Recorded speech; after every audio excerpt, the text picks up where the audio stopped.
Assalamu alaikum children. Welcome to the science class for the grade 4. This is lesson number 7, Animals Living and Surviving, part 2.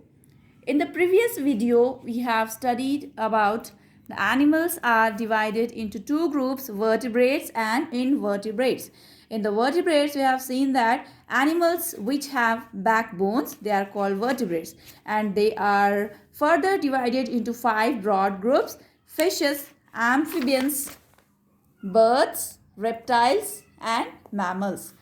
So in the previous video, we have studied in detail about these 5 types: fish, birds, reptiles, mammals, okay, and amphibians. Today in this video, we'll see invertebrates and adaptations in animals. Okay, children? So animals that do not have a backbone. We have seen in vertebrates the animals which have backbone, but in invertebrates these are animals that do not have backbone. They are called invertebrates. In these invertebrates, backbone is absent. Okay. Examples: butterflies, ants, cockroaches, beetles, earthworms, and spiders. These are examples of invertebrates. Now we will see adaptations in animals.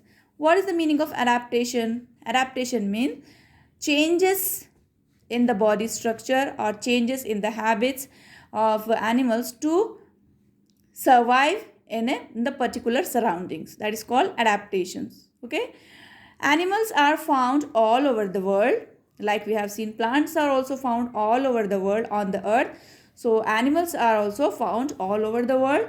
We find them in deserts, cold and snowy mountains, wet places, oceans and seas. The home or natural environment in which animals live is called its habitat. The place where the animals live, it can be water or it can be land. In the land forms also, it can be desert or cold mountains or oceans or seas, whatever the place is, the place where the animals live, that is called habitat. Okay, so the habitats of plants and animals change over time. The plants and animals also undergo changes in their structure or behavior to suit the changing environment. So here plants and animals, they undergo some changes in their structure or in their habits or behavior to suit in their surroundings, to survive in a particular surrounding. So these changes that make plants and animals suited to their environment are called adaptations. So adaptations are nothing but the changes which the animals and plants make in themselves to survive in a particular atmosphere. Adaptations help living organisms to survive in their environment. The living things that are not able to adapt to the changes in the environment are wiped out. Means they will finish. Their species will be distinct if they don't adapt for the surroundings. Example: dinosaurs once walked on earth in large numbers. Okay, once upon a time dinosaurs were there in the forests of the world. However, they do not exist today. They are not existing today in any forest.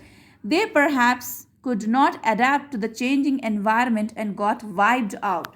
So why dinosaurs are not existing today? Because they could not adapt themselves according to the surroundings. That's why they got wiped out. Animals adapt themselves in the following ways. So how the animal make changes in themselves, we will see.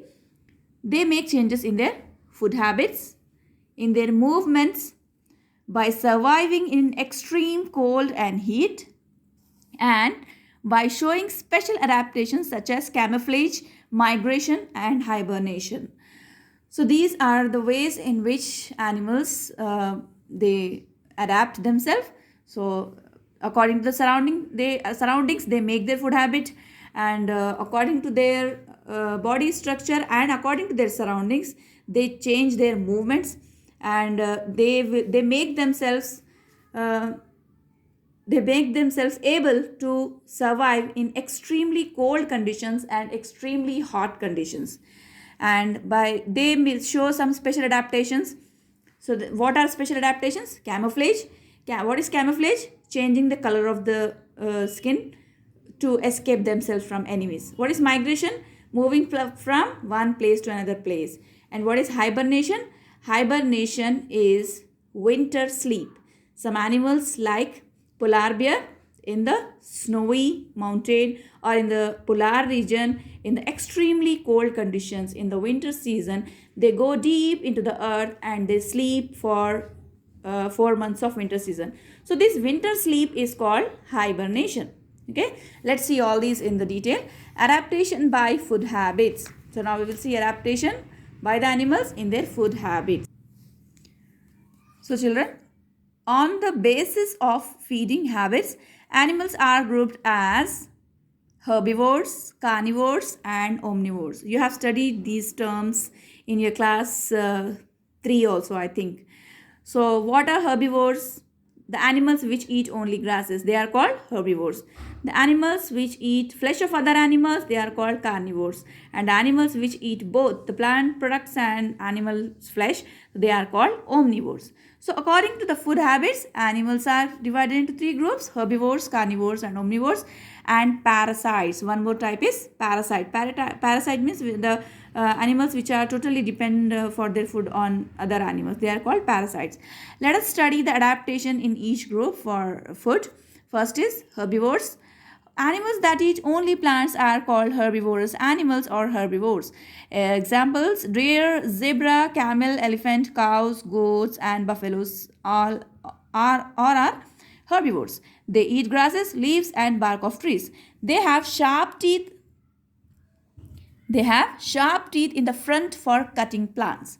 So in the mouth, these herbivores, they have sharp teeth, that is called incisors, for cutting the plants. Okay.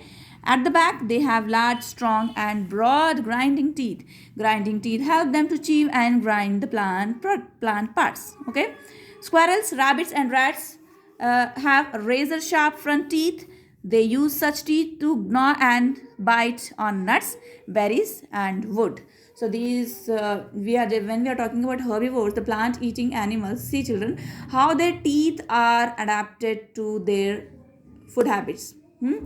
They have sharp front teeth to cut and bite the grasses, and for chewing they have strong back teeth. They are called molar teeth. Okay. Now we will see carnivores. Animals that eat the flesh of other animals are called carnivorous animals or carnivores. Lions, tigers, leopards, panthers, wolves and jackals are all carnivorous animals. They have long pointed teeth, as you can see in this picture, long pointed teeth to tear the flesh of animals. These teeth are called canines, to pierce into and tear the flesh of the prey. Means whatever the animals they hunt for eating the flesh, so they need to tear the flesh of other animals. For that they have this canine type of teeth. Okay. Here are scavengers. What are scavengers? Hyenas and vultures eat the decaying flesh. That is why they are called scavengers. Okay. Hyenas have short, powerful canines. They also have powerful back teeth to crush bones. Vultures have sharp, strong beaks to tear the flesh. Now we will see omnivores. Omnivores, animals that eat plants as well as flesh of other animals. They are called omnivores.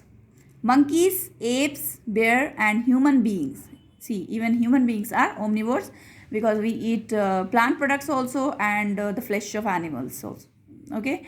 So all herbivores, carnivores and omnivores need to chew and digest their food. Okay. All the animals, they need to chew and digest the food. Do you know of any animal that do not need to digest food? No, every animal need to chew and digest the food. And what are parasites? Tiny animals that live on the blood of other animals. See, animals which are dependent on the blood of other animals, they are called parasites. Lice, which are sometimes found in the hair on our head. See, in most of the children, in their hair, these lice are found. So they are dependent on the blood of the human beings. So they are called parasites. Fleas and ticks are wingless insects that live on birds and mammals. Fleas spread by jumping from one animal to another to suck their blood. Some worms are also parasites, for example, tapeworms and flatworms. So these worms, examples are tapeworms and flatworms. They are also parasites that live inside the intestine of animals. We can also get tapeworm if we eat food coming from infected animals. Okay, children, these are the parasites. Herbivores, carnivores, and omnivores. We have also seen the scavengers and the parasites. So that's it for today's video. In the next video, we will study about the adaptation by movement, and in the extreme conditions, the adaptations, and some special adaptations like camouflage and hibernation. Till then, take care of yourself. Allah Hafiz.